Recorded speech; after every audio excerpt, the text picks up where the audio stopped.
Okay, so once you get the custom brushes in there of your choice and what you want to put in there and have fun with it, um, gotten pretty far.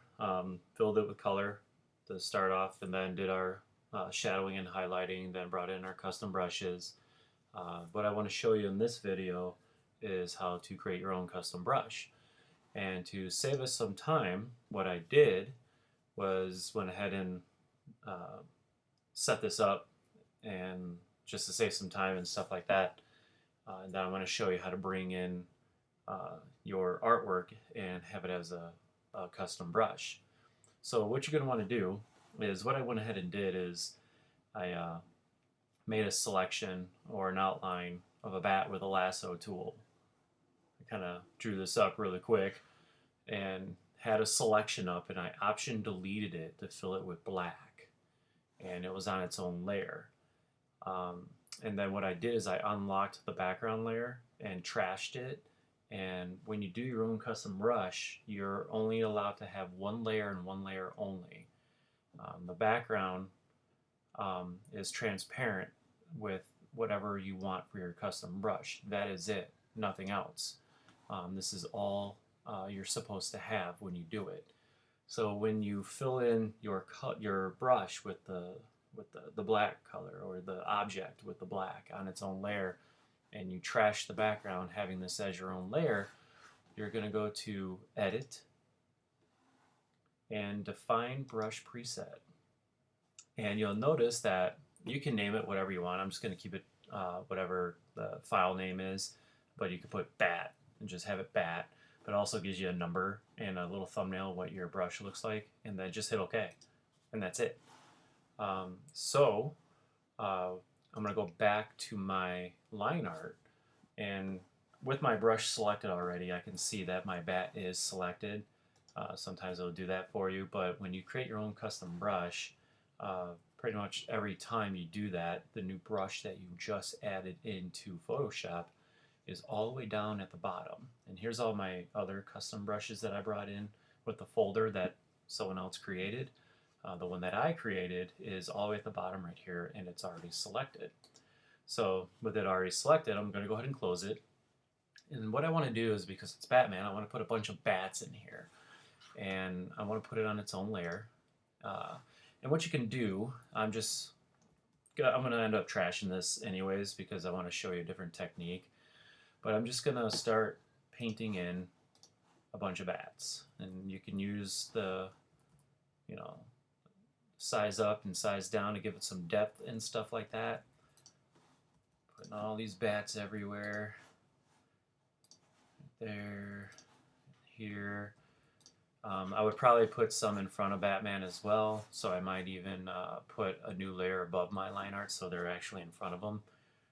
But I'm going to just put them on this layer for now, and I would put more in, of course, but everyone knows when there's a flock of bats, they all don't fly in the same direction. So I'm just going to go ahead and trash layer 3 because I want to show you something, a little neat technique. I'm going to create a new layer, and then I'm going to go to Window and check Brushes. Make sure you click on Brush Settings, not Brushes, so Brush Settings.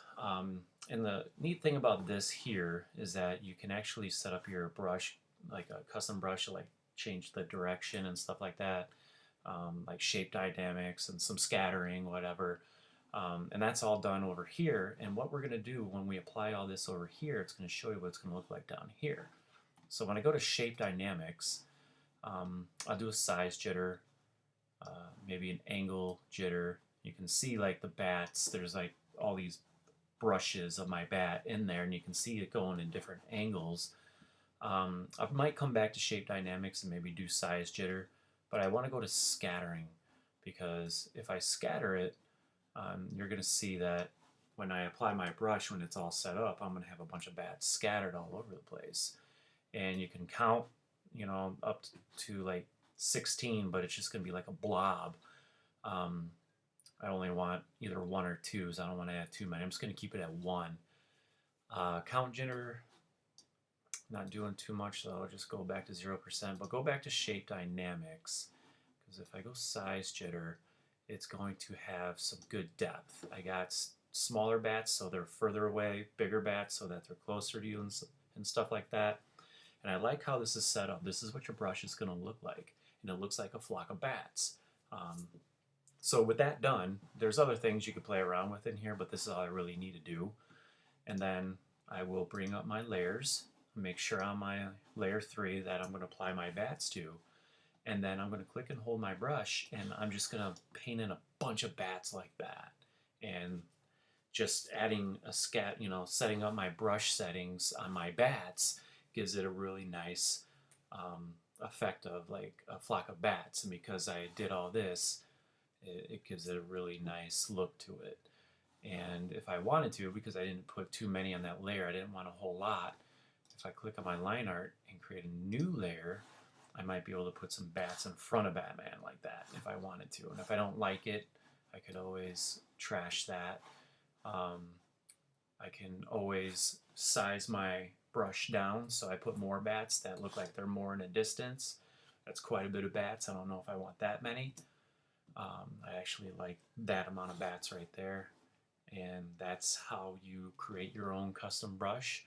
And if you want to do some brush settings where you do something like this with like a flock of bats, another example is like leaves blowing in the wind.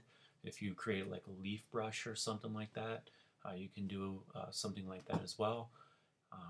But that is how you create your own custom brush. So just keep in mind, when you have your brush settings like this and you go to utilize another brush, you might be applying this to other brushes as well. So just uncheck this when you're done. Get rid of all those brush settings so everything's set back to default, because it might save it. But once you uncheck that, that's it. Your brush should be set back to normal, and you got a lot of nice looking bats on there.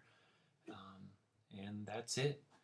What we did, I'm going to go ahead and save this just to show you. We started off with something like this, and then we filled the color, and then at the end it looks something like this. And you can have a lot of fun doing this. There are people out there that get paid to do certain things like this. You got to be really lucky, you got to be really good, but you can actually work from home and doing stuff like this. But it's a lot of fun. I hope